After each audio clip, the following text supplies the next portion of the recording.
ప్రతిరోజు మనం తినే ప్రతి గింజ వెనుక రైతుల కష్టం, ఎంతో శ్రమ ఉంటుంది. మరి అలాంటి విశిష్టమైన వరి ఎలా సాగు చేస్తారో తెలుసుకుందామా? వరి సాగులో అనేక కీలక దశలు ఉంటాయి.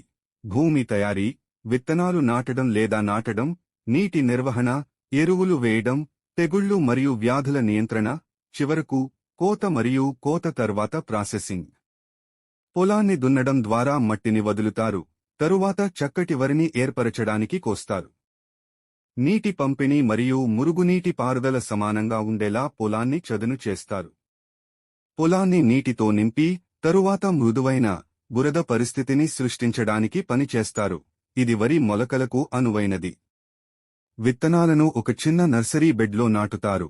అక్కడ అవి మొలకెత్తుతాయి మరియు మొలకలుగా అభివృద్ధి చెందుతాయి. మొలకలు సిద్ధమైన తర్వాత వాటిని ప్రధాన పొలంలో నాటుతారు. కొన్ని సందర్భాల్లో విత్తనాలను మొలకలను నాటడానికి బదులుగా సిద్ధం చేసిన పొలంలో నేరుగా విత్తుతారు. వరి అనేది నీటి ఆధారిత పంట మరియు దాని పెరుగుదలకు నీటిపారుదల చాలా ముఖ్యమైనది. సరైన నీటి లోతును నిర్వహించడం ముఖ్యం. కొన్ని పద్ధతుల్లో నిరంతర వరదలు ఉంటాయి, మరికొన్ని ప్రత్యామ్నాయ తడి మరియు ఎండబెట్టడం ఉపయోగిస్తాయి. నీరు నిలిచిపోకుండా నిరోధించడానికి మరియు ఆరోగ్యకరమైన వేర్లు పెరగడానికి సరైన నీటిపారుదల అవసరం. వరికి తగినంత పోషకాలు అవసరం మరియు నేల యొక్క సహజ సంతానోత్పత్తిని పెంచడానికి ఎరువులు ఉపయోగిస్తారు. నేల రకం మరియు పంట అవసరాలను బట్టి సేంద్రియ మరియు అకర్బన ఎరువులు రెండింటినీ ఉపయోగిస్తారు. కలుపు మొక్కలు పోషకాలు మరియు నీటి కోసం వరి మొక్కలతో పోటీ పడతాయి, కాబట్టి సమర్థవంతమైన కలుపు నియంత్రణ అవసరం.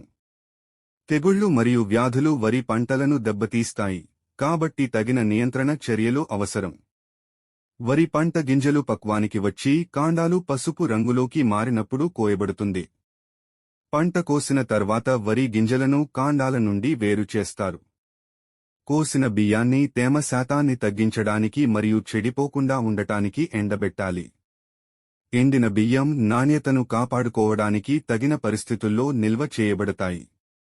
బియ్యాన్ని పిండి చేసి పొట్టు మరియు ఊకను తొలగిస్తారు, ఫలితంగా తుది ఉత్పత్తి లభిస్తుంది.